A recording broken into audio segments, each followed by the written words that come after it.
할렐루야, 반갑습니다. 혹시 지난번에 와서 여러분들과 나누었던 말씀 기억나세요? 기억나시는 분? 제목이라도. 선물 주려고 그랬는데, 아니, 저는 여러분을 시험하려고 하는 것이 아니라 선물 주고 싶은 마음에. 혹시 기억 안 나세요? 표자로 시작하는데. 그렇죠. 아유, 장로님 재밌다. 네, 표자를 향한 선물 드리도록 하겠습니다.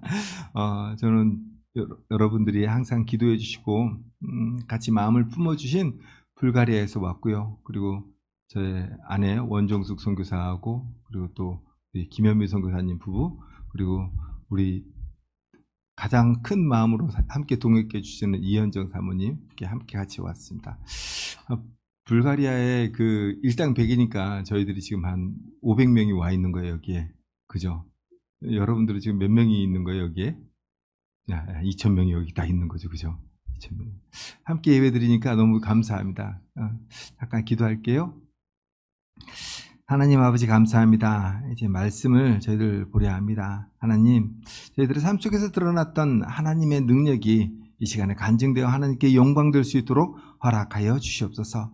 오직 주님께만 영광 돌리는 이 시간 될 수 있도록 도와주시옵소서. 예수님 이름으로 기도합니다. 아멘. 여러분, 이 말씀은 참 많이 들었죠, 그죠? 자세한 또 개요나 모든 것들은 또 여러분들 담임 목사님이 나눠주시면 좋을 것 같고요. 저는 이 말씀으로 살아갔던 그 내용만 잠깐 이렇게 나누면 좋을 것 같습니다. 이 말을 이 성경 구절을 이렇게 읽다 보면 여기서 굉장히 힘이 생기는 것 같지 않아요? 사실은 운동 선수들이 운동 경기할 때 이 말씀을 계속 이렇게 가지고 아는 경우가 많아요. 그래서 이번에 다이빙에서 은메달 딴 친구, 그죠? 그 친구도 이 말씀을 계속 하면서 계속 입으로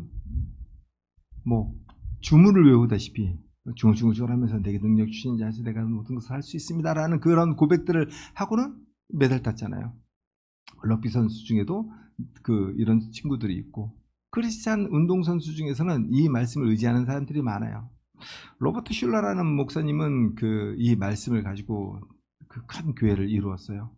여러분들이 잘 아시는 크리스탈 처치, 즉 수정교회라는 큰 교회를 이루었는데 안타깝게 그 내용에서 내게 능력 주시는 자를 잃어버렸기 때문에 그 교회는 가톨릭 교회에 팔리게 되었다라고 합니다.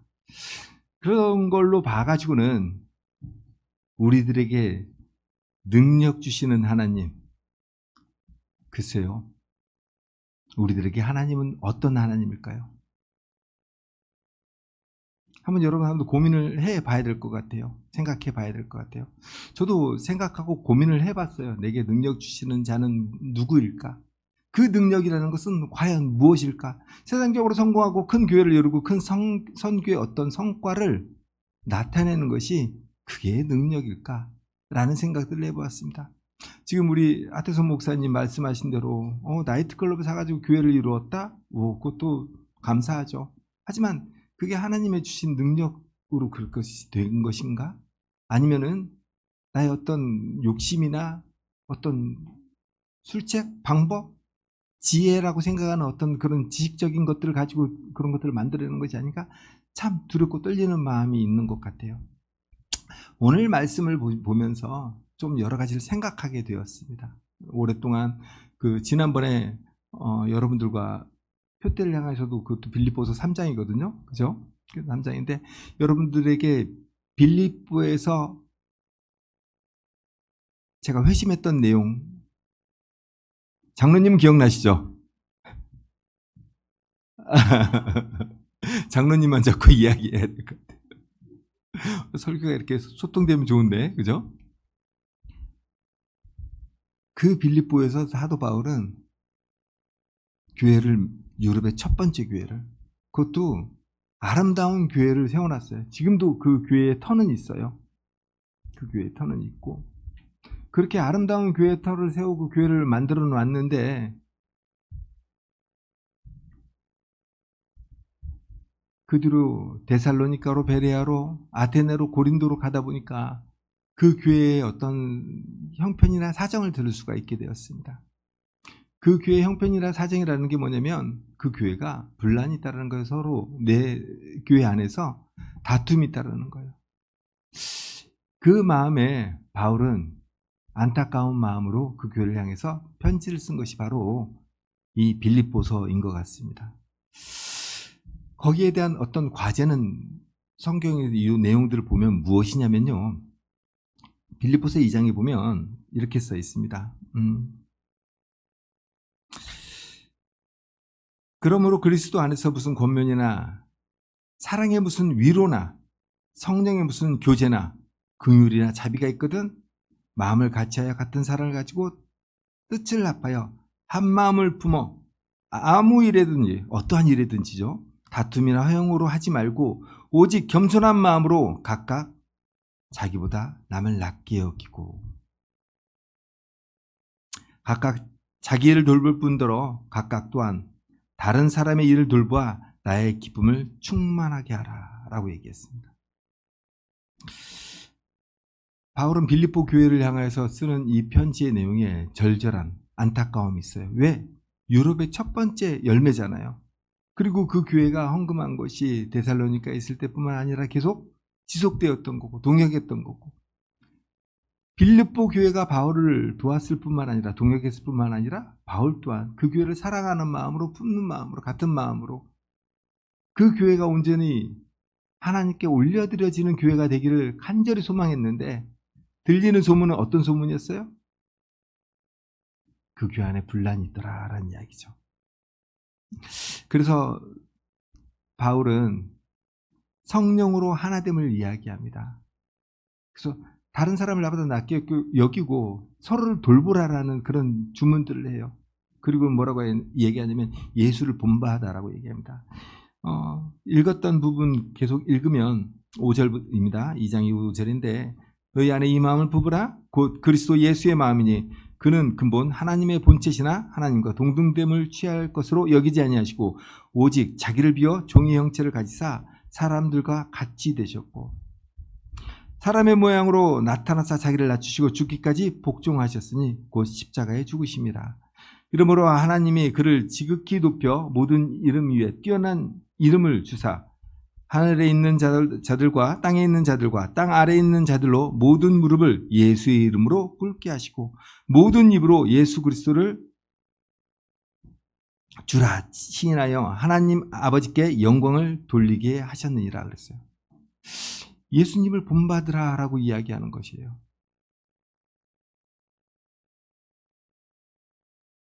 그러면서 바울은 지금 빌립보서 4장에 자기의 형편들을 또 이야기합니다. 나는 여러 가지 일들을 겪었어. 하지만 궁핍에도 처할 줄 알고 부에도 처할 줄 아는 그런 자족함을 배웠다라고 얘기합니다. 여기서 자족이라는 말은 아르타르케스라는 그 원어가 있는데요. 이 말은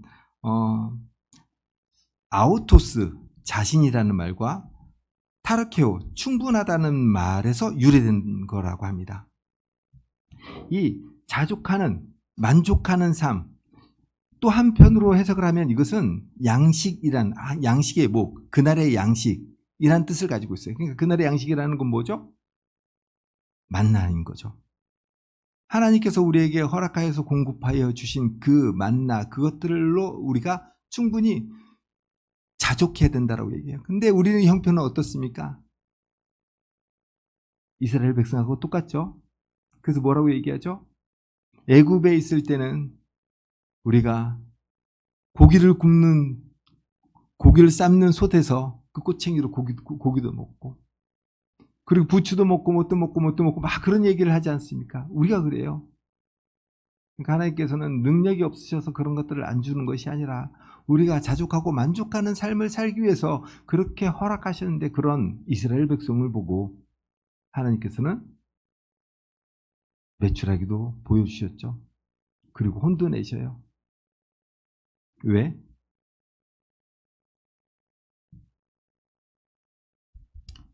우리가 하나님께 자족하는 것들을 잘 배우기 위해서인 것 같습니다. 이 자족이라는 말은 그 빌립보서 11장에 단 한 번 나와요. 성경에는 내가 궁핍함으로 말하는 것이 아니니 어떠한 형편에도 내가 자족하기를 배웠노라. 바울은 그렇게 하나님께 배웠다라고 얘기합니다. 하나님께서 주시는 것이 무엇이든지, 그런 잉여분이든지 그런 직접적으로 받는 것이든지 무엇이든지 내가 감사함으로 그것을 배웠다라고 이야기하는 것입니다.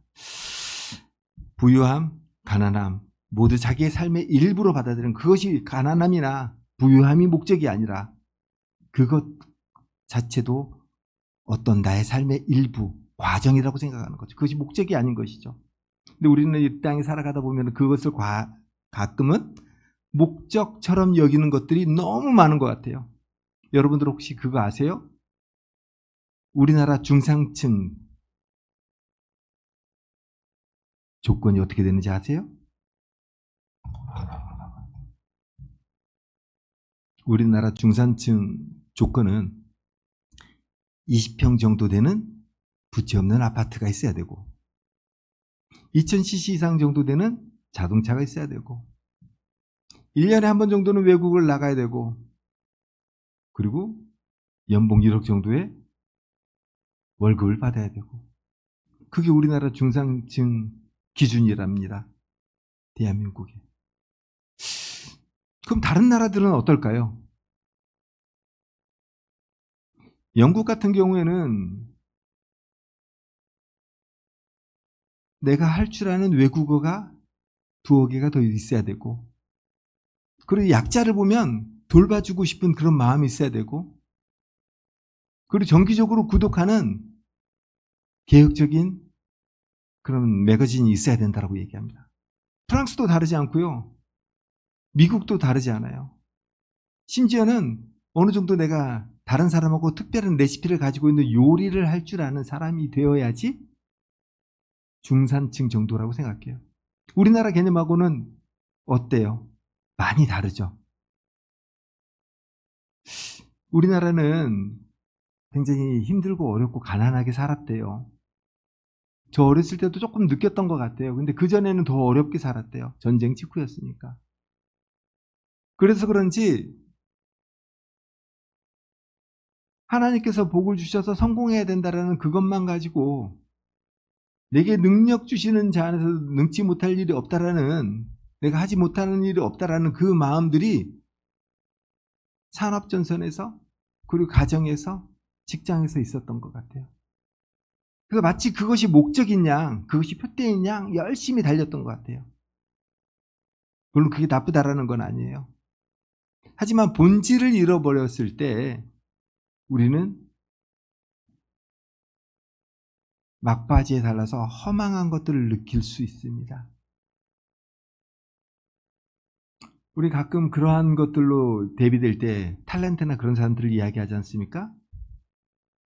어떤 정상의 자리에 치열하게 올라가고 밤잠 안 자고 연습하고 그렇게 해서 올라갔는데 결국에는 허망해서 마약에 손을 대거나 아니면 스스로 목숨을 끊는 경우가 있어요. 심지어는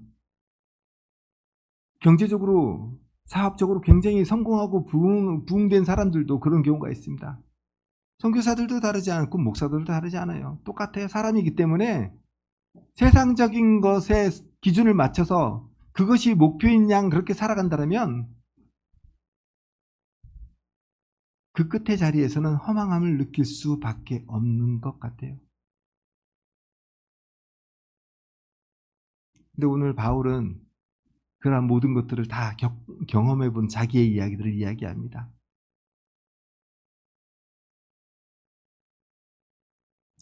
저희 또한 그러한 마음들을 그리스나 그리고 성경의 땅에서 잘 보면서 그런 것들을 계속 묵상하다 보니까 하나님께서 저희들에게 허락하여 주시고 주는 마음들이 있었어요. 빌립보에서 사도 바울 감옥 앞에서 내가 예수 믿는 사람이 되어야지 라고 생각했다면 어느 정도 사역하고 있는데 그 사역이 왠지 좀 허망한 것 같아요. 어느 정도 뭔가를 이룬 것 같은데 주변에 사람들도 없고, 왜 그럴까라는 그런 고민을 하다가 비전 트립 팀과 함께 더불어서 갱그리아라는 곳에 가게 되었어요. 갱그리아 아시죠? 갱그리아.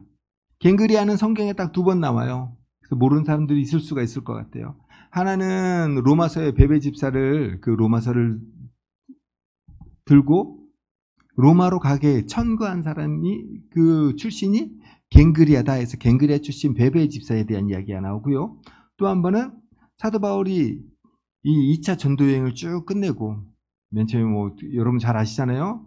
뭐 수리 안디옥을 출발해 가지고 뭐 비시디 안디옥 지나서 그다음에 에베소를 지나서 그 드로아에서 아시아 쪽으로 가려고 했지만 성령이 허락치 않아서 거기에서 그 꿈을 꾸고 있는데 마게도니아 사람이 건너와서 우리를 도우라 하니까 그 마게도니아 사람의 말이 하나님의 명령이라 생각해서 바로 그 다음 날로 사모드라게를 거쳐서 네아폴리를 가고 거기서 16km 떨어진 유럽의 첫 성, 마게도니아 첫 성 빌립보에 가서 복음을 전하다가 감옥에 갇혀서 찬송과 기도를 하면서 주 예수를 믿으라 그리하면 내 집이 구원을 얻으리라는 그 유명한 성경 구절을 남겼던, 그리고 암비볼리아 아볼로니아를 지나서 데살로니카에 가고 데살로니카에 3주 동안 복음을 전하다가 사람들이 죽으려고 하니까 도망가는 곳이 베레아였고, 베레아 사람들은 다른 사람들과 그 데살로니카 사람들과 달라서 신사적이어서 바울이 전한 복음이 그런 가지 날마다 상고하였고, 그 사람들이 데려다 준 아데네에 갔고, 아데네에서는 그 높은 파르테논 신전 보면서 우상이 많은 것을 보고 분통하여서 설교를 하죠. 아덴 사람들아, 너희들은 세상 너희들의 종교심이 많은 것을 내가 안다. 하지만 너희들이 알지 못하는 제단이라도 알지 못하는 신에게라도 바치는 제단을 보았는데 그 알지 못하는 신을 내가 알려줄게 하면서 예수 그리스도를 이야기합니다. 거기서 이제 에피쿠로스 아빠하고 스토아 아빠하고 한참 논쟁을 하다가 그때 소피치들이 많은 그 사람들과 논쟁을 하다가 거기서 떠나요. 고린도로 가게 됩니다. 고린도에서도 환영받진 못하죠. 회당에 들어가서 복음을 전하는데 회당에 있는 유대인들이 바울을 타박을 하고 공경에 처하게 만들어요. 그러니까 나는 이제 이방인들한테 갈 거야. 너희들의 죄는 너희들에게 너희들의 머리에 쏟을 거야 라고 이야기하고 가요. 근데 그날 바로 예수님이 꿈속에서 나타나게 됩니다. 그 꿈속에서 나타나서 이 성에 나를 믿는 사람이 많으니 담대히 나가서 말하라, 전하라고 얘기해요. 그래서 브리스길라와 아굴라를 만나가지고 거기에서 자기가 그 사람들에게 그 당시에는 소피지들이 어떤 이야기를 했냐면 수사학자들이어서 이 사람이 세상에 노동은 가장 하찮은 거야. 미련한 거야. 그러니까 노동을 하지 말고 나처럼 지혜롭게 말을 잘해야 돼 라고 이야기를 하면서 그 노동을 비하했거든요. 바울은 그렇지 않았어요. 그 사람들하고 정반대로 천막을 짓는 일을 하면서, 여기서 텐트 메이커란 말이 나왔죠. 그러면서 자기의 생업을 이어나갔어요. 그렇게 1년 반 동안 고린도에서 열심히 사역하고 갱그리아에서 머리를 깎고 에베소로 가게 됩니다. 사실 갱그리아는 이렇게 머리를 깎았다라고 얘기하니까 도대체 왜 머리를 깎았지라는 그런 생각들을 많이 했어요. 현장에 가서 직접 보니까 그냥 쓸쓸한 항구 하나만 있는 거예요. 그리고 비잔틴 시대 때 지었던 교회터가 있고, 그래서 그 교회터에서 성경을 읽으면서 묵상을 했어요.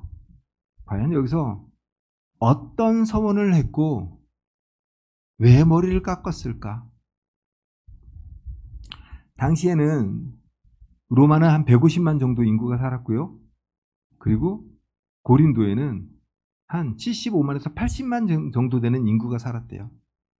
로마는 워낙에 제국의 수도였으니까 많은 사람들이 살았겠지만 고린도는 제국의 수도도 아니고 왜 이렇게 많은 사람들이 살았을까를 보니까 세계 3대 운하 혹시 여러분 아세요? 스웨이즈, 파나마, 고린도 운하거든요.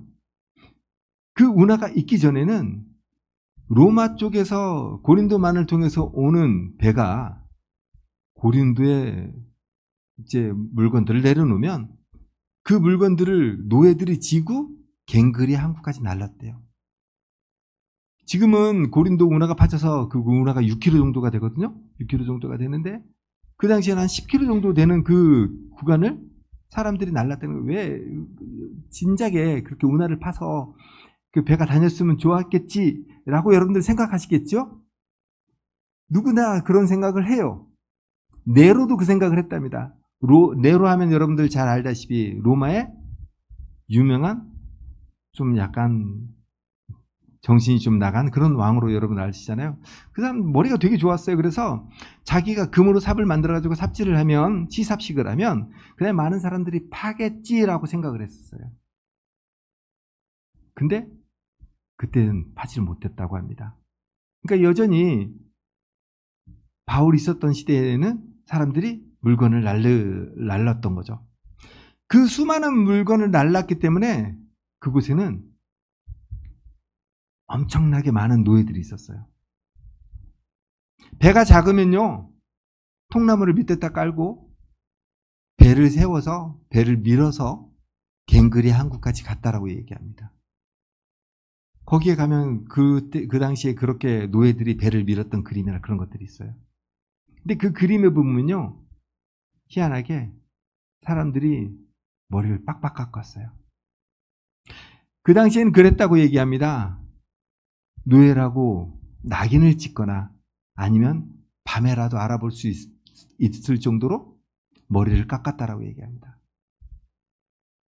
바울의 입장에서 그 1년 반 동안 그 사람들에게 복음을 전하고 그 사람들을 섬기다가 보니까 자기가 이렇게 쭉 1차 전도여행 하면서 그 다음에 마가와 헤어지게 되고 2차 전도여행 시작하면서 바나바와 다툼을 하고 그리고 쭉 전도여행을 하면서 자기가 겪었던 일들 겪으면서 이 고린도에서 1년 반 정도 사역을 하는데 이곳에서 사람들한테 대접받고 그렇게 식사도 할 때도 있었지만 그러지 못하고 내가 천막 지어서 천막을 팔아가지고 하는 그런 삶들을 영위해 갔을 때 나의 주인은 주님이시구나. 나는 이제부터 진정한 주의 노예처럼 머슴처럼 살아야지라고 이야기하지 않았을까라고 그때 제 마음에 그렇게 마음에 들었습니다. 그렇기 때문에 바울은 아마 머리를 깎지 않았을까 싶어요. 그런 마음이 드니까 지금까지 제가 사역했었던 그 많은 내용들 그런 것들이 다 덧없이 느껴지는 거예요. 어떤 것들은 보면요, 사울이 자기를 위한 기념비를 쌓은 것처럼 그런 마음들이 제 안에 느껴지는 거예요. 이번에도 그래요. 이번에도 나이트클럽을 사가지고 교회를 지었지만 한편으로는 굉장히 조심스러운 부분들이 뭐냐면 이것이 우리의 또 기념비가 되지 않을까. 물론 하나님께서 능력 주시는 자여서 그러한 일들은 하실 수가 있고 놀라운 일들을 우리들에게 보여주실 수 있겠지만 우리가 그런 표적과 기사만 보고 좇는 것이 아닌가라는 그런 생각이 들어서 잠시 마음을 추스리고 어떻게든지 공산을 조금씩 하고 있습니다. 물론 많은 분들에게 편지를도 쓰고 선교 보고를 하거나 그렇게 하면 공사비가 충당될 수도 있겠죠. 하지만 이방인들이 구하는 그것들을 우리 또 똑같이 구하는 것이 아니라 먼저 그의 나라와 그의 의를 이룰 때 그가 채워주시는 것들을 우리는 느껴보고 싶어요. 하나님 도와주세요. 라는 그런 마음으로 저희가 있는 것입니다. 오늘 바울은 그러한 마음으로 이 빌립보서 4장을 써 나가는 것 아닌가 싶어요. 모든 일들을 겪었어요. 빌립보 교회 당신들이 이렇게 분란이 있는데 제발 그러지 않았으면 좋겠어요. 교회 안에 있는 분란들 여러분들 무엇 때문에 생기는지 아세요? 아주 조그마한 것 때문에요. 아주 조그마한 자존심 때문에 생기는 거예요. 주의 뜻이 이루어져야 되는데 내가 교회를 오래 다녔으니까 내가 목사니까 내가 장로니까 내가 그래도 나이가 제일 많으니까 그러한 자존심 때문에 생기는 것 같아요. 참빛교회는 김장하시나요? 안 해요? 한번 해보세요. 불가리아는 김장하는데 너무 좋아요. 선교사님들이 지금 한 15년 정도 했거든요. 한 2.5톤 정도 해요. 그리고 몇 주 있다가 또 알바니아에 가서 또 2.5톤 정도 하고 그리고 우크라이나 전쟁 안 했을 때는 우크라이나 가서도 그 정도 김장을 했었어요. 그래서 1년에 저희들이 김장하는 게 한 7톤 정도 됐었거든요. 7톤 정도. 그 이스라엘에서도 3번 정도 했는데 뭐 저는 가지는 못했어요. 하지만 저희 팀이 같이 동역하시는 분들이 가서 김장을 하고 오고 그랬습니다. 여러분 한 교회에서 김장을 했다고 얘기하는데 김장을 하면서 어떤 권사님이 그랬어요. 또 내가 좀 그 오래된 사람이니까 파는 목단슬기 3cm야 그랬어요. 그러니까 다른 권사님이 아니야 무슨 말이야 목단슬기는 5cm지 그랬어요. 그걸로 인해 가지고 두 분의 기싸움 때문에 파가 둘로 쫙 나눠져 가지고 파 길이 때문에 그 교회 김장을 못하게 됐대요. 우리 현미 선교사님이 며칠 전에 그 파 길이 재는 거 지금 요리 지금 배우고 있으신가 봐요. 근데 제 아내랑 있는데 그런 얘기를 하더라고요. 목단슬기에 대해서 이제 팥슬기에 대해서 좀 공부를 했다. 제가 옛날에 본 그 가사책에는 목단슬기는 3에서 5cm래요. 두 분 다 말 맞는 거잖아요. 누구 뜻대로 되면 어떻겠어요? 누구 말대로 되면 어떻겠어요? 김장이 되면 되는 거지. 근데 파길이 때문에 김장을 못할 정도가 되는 것이라면 글쎄요. 우리가 우리 자신을 돌아봐야 되지 않을까 싶습니다. 예수님은 십자가 죽음 앞에서 하나님께 간절히 기도하면서 그렇게 이야기합니다. 하나님, 이 잔을 나에게서 치워주세요. 하지만 내 뜻대로 마시고 아버지 뜻대로 해주세요. 우리의 상황들이 그런 것 같습니다. 우리의 상황들이 좋은 일만 있으면 참 좋은데 어렵고 힘든 일이 나타나잖아요. 그때 우리는 뭘 하죠? 불평을 하죠. 그때 우리는 뭘 하죠? 남의 탓을 하죠. 근데 바울은 그렇지 않기를 원해서 이렇게 편지를 쓴 것 같아요.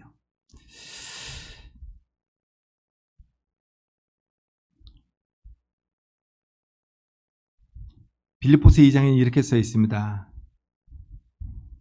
허영으로 하지 말고 오직 겸손한 마음으로 각각 자기보다 남을 낮게 여기라 얘기합니다. 디모데전서에는 이렇게 써 있습니다. 1장 12절에 나를 능하게 하신 그리스도 예수 우리 주께 내가 감사함은 나를 충성되이 여겨 내게 직분을 맡기심이니. 우리에게 직분을 맡길 때 목사님 참 난처하게 만드는 사람들이 있죠. 저 그거 못해요. 안 돼요. 시간 없어요. 근데 목사님이 맡기는 게 아니라요. 여러분 그러한 직분은 누가 맡기냐면요. 주님께서 맡기십니다. 우리 교회가 아직 이렇게 작은데 무슨 선교예요. 우리에겐 아직 너무 버거운 것 같아요. 그런 직분을 맡기시는 분이 주님인 줄 믿습니다. 고린도전서 4장 2절에는 이렇게 써 있습니다. 맡은 자들에게 구할 것은 충성이라 라고 얘기합니다. 그러니까 결국에는 충성은 무엇으로 충성을 하는 것이냐면 겸손과 순종으로만 충성할 수 있습니다. 충성한다고 그렇게 의욕적으로 다가가지만 내 힘으로 내 능력으로 할 것 같지만 글쎄요.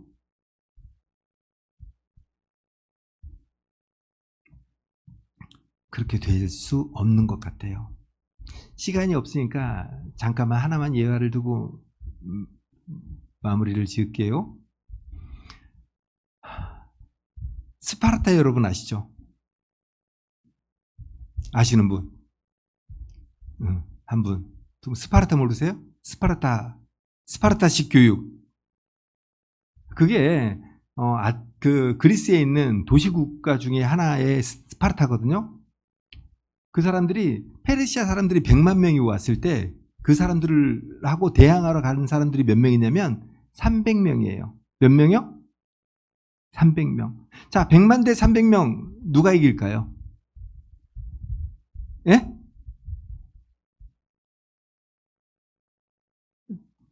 100만 대 300. 예? 결국엔 100만이 이겼어요. 우리 장로님은 다 알아요. 달리 장로님이 아닌 것 같아요. 이 사람들은요, 어렸을 때부터 몸이 부실하다고 하면 버렸대요. 그리고 자연 환경, 야생에서도 자랄 수 있도록 12살 때 되면 밖으로 내쫓았대요. 훔치거나 도둑질하거나 뭐 빼앗는 것이 그 죄는 되는 것이 아니라 못 살아남고 약한 것이 죄가 되는 그런 나라가 스파르타였어요. 그런 강한 군사를 키우기 위해서 여자들도 올림픽을 하고 그곳에서 힘겨루기를 했던 곳이 스파르타예요. 원래 올림픽은 여자는 못하잖아요. 옷을 다 벗고 하는 곳이니까. 그러니까 이 사람들이 어느 정도 장성한 군인이 되면요, 이 팔뚝이잖아요. 여기가 팔뚝인가요? 팔목. 팔목의 3배가 팔뚝이 돼야 되고, 팔뚝의 3배가 알통이 돼야 되는 거예요. 발목도 똑같아요. 발목의 3배가 종아리가 되고, 종아리의 3배가 허벅지가 돼야 되는 그러한 군사들을 만들어내는 것이 스파르타였어요. 그러니까 이 사람들은 그래도 싸울 수 있겠다라고 생각을 했었어요. 왜? 12m밖에 안 되는 테르모필레라는 곳에 가서 딱 지키고 있으면 그곳이 바늘귀와 같은 곳이니까 100만 명이 한꺼번에 들어오진 않을 거 아니에요. 거기만 지키면 싸울 수 있을 거다라고 자기들을 믿었었어요. 결국 우리 장로님이 얘기한 대로 패배했습니다. 물론 끝까지 멋있게 잘 싸웠죠. 근데 이 이야기가 성경에 똑같이 있어요. 기드온과 300용사가 생각나지 않으세요? 기드온과 300용사는 무기가 뭐였는지 알아요? 숫자가 많은 것도 아니었어요. 숫자가 많이 왔는데 그냥 갈 사람 가라고 하니까 12,000명인가 남아요. 그 사람 중에 몇 사람 데려가가지고 물 먹는 것을 보고 하나님께서 이렇게 먹는 사람을 뽑아라 해서 이렇게 손으로 떠먹는 사람들 뽑은 게 몇 명? 300명인 거죠. 그 정도 되면 하나님께서 그 당시에 없는 뭐 최신식 뭐 기관단 총을 줘가지고 10만 미디안 군사를 싸워가지고 이길 수 있도록 만들어줘야 되는데 하나님께서는 그렇게 해주지 않으셨어요. 하지만 그거보다도 더 엄청난 무기들을 주셨는데 뭐냐면 하나님의 능력 있는 손이에요. 그렇기 때문에 미디안에 싸웠던 그 기드온의 300용사는요, 무기가 기껏 해봤자 항아리 안에 숨겨둔 횃불, 그리고 나팔이 다였어요.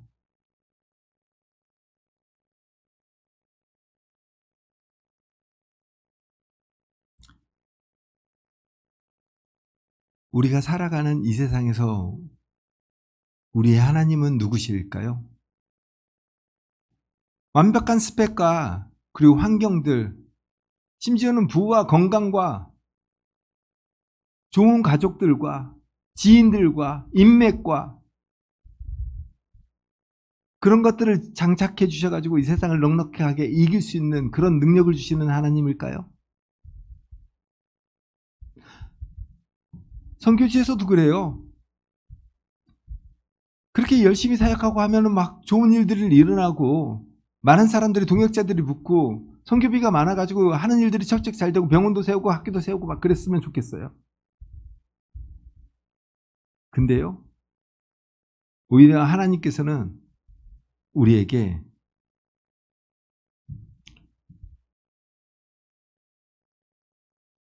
아우타르케스, 자족하는 능력을 주시는 하나님인 줄 믿습니다. 그런 능력을 주시는 하나님이기 때문에요, 뭐 넉넉하게 있을 때도 많은 일들이 잘 될 때도 행복하겠지만 그리 아니하실지라도 여러 가지 형편이 어렵고 맡기는 일이 많고 해야 될 과제들이 많고 건강에도 힘들고 역경에 빠질지라도 많은 사람들이 비난하고 어려움 속에 있을지라도 나의 하나님은 내게 능력 주시는 자이기 때문에, 우리에게 능력 주시는 자이기 때문에 그 모든 것을 넉넉히 이겨낼 수 있을 줄 믿습니다. 그런 저와 여러분 되시기를 주님의 이름으로 축복합니다. 잠깐 기도할게요. 하나님, 말씀을 잠깐 나누었습니다. 불가리아에서, 발칸에서 하나님께서 이루시는 그 일들을 저희들 사모하기 때문에 저희들의 기념비를 쌓는 것이 아니라 하나님의 능력이 저희들의 삶 속에서 드러나는 그런 자족하는 삶을 살 수 있도록 허락하여 주심을 간구하였습니다. 하나님 도와주시옵소서. 또한 우리 참빛교회 성도 한 사람 한 사람들 그 사정들과 형편들을 아시오니 하나님의 의로운 오른손으로 말씀으로 성령으로 붙잡아 주셔서 자족하는 능력이, 그런 능력 주시는 하나님을 만날 수 있도록 허락하여 주시옵소서. 그 삶이 함께함이 하나님께 영광됨이 증거될 수 있도록 허락하여 주시옵소서. 예수님 이름으로 기도합니다.